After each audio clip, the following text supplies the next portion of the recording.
Si parla spesso di giovani fannulloni, eppure i veneti non si riconoscono tutti in questa categoria. Infatti il Veneto è un modello d'eccellenza nella formazione e nell'istruzione. Abbiamo chiesto un'opinione personale ai ragazzi.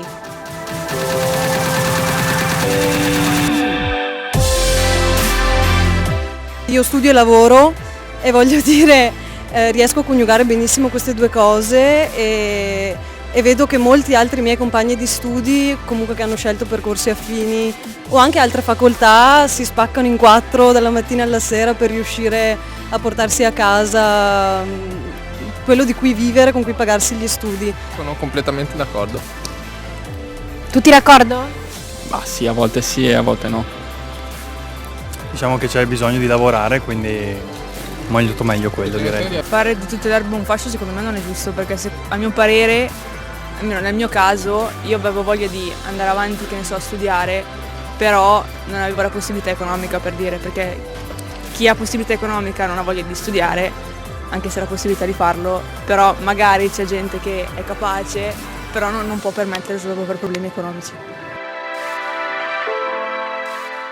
Sfattiamo anche questo mito dei giovani fannulloni che non hanno voglia di approcciarsi al mondo del lavoro, che sono sempre sulle spalle dei genitori. In realtà anche in questo il Veneto è un modello virtuoso perché dà opportunità. Quali? Nel Veneto è molto connaturato il fatto che i ragazzi debbano pensare che la realizzazione della propria vita passi attraverso il lavoro. Qui il reddito di cittadinanza sta a zero, ma non solo perché non abbiamo povertà, ma perché qui concettualmente non si vuole l'assistenza, si vuole un'opportunità.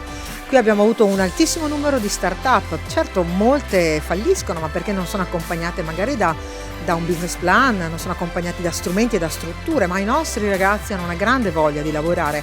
È vero che i giovani studenti sono fannulloni qui in Italia? Dipende dagli studenti. Dipende da studenti a studenti, anche tanto dalla classe secondo me. E dagli insegnanti che li educano. Ce ne sono che invece hanno curiosità e quindi hanno fame di conoscere. La pensi uguale?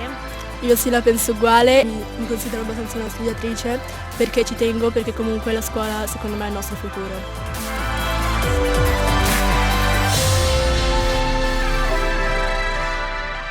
C'è un dato negativo e positivo nel contempo, diciamo sono le due facce di una stessa medaglia.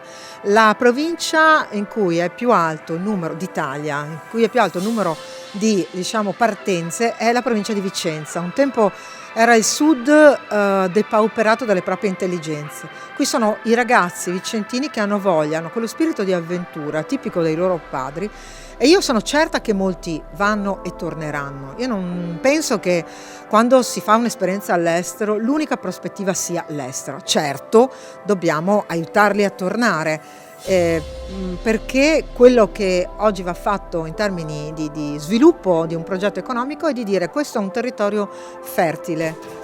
Noi vediamo tutti gli strumenti, abbiamo costruito le scuole migliori, percorsi di istruzione tecnica migliore, abbiamo accademie importanti, abbiamo opportunità, la regione sostiene, no, tutti gli inserimenti possibili di tutti i livelli, vi aiutiamo nelle lingue straniere, vi aiutiamo ad andare all'estero a fare esperienza, ma dovete tornare perché qui c'è quel settore imprenditoriale che, guardate, è di grande interesse per il resto del mondo, perché occupandomi di lavoro io so quando vedo tanta attenzione da parte di fondi, imprese straniere. Ecco, vorrei che fosse un po' più la nostra di opportunità, non solo quella di chi vuole venirci a comprare perché siamo preziosi, perché siamo bravi, perché abbiamo una bella realtà.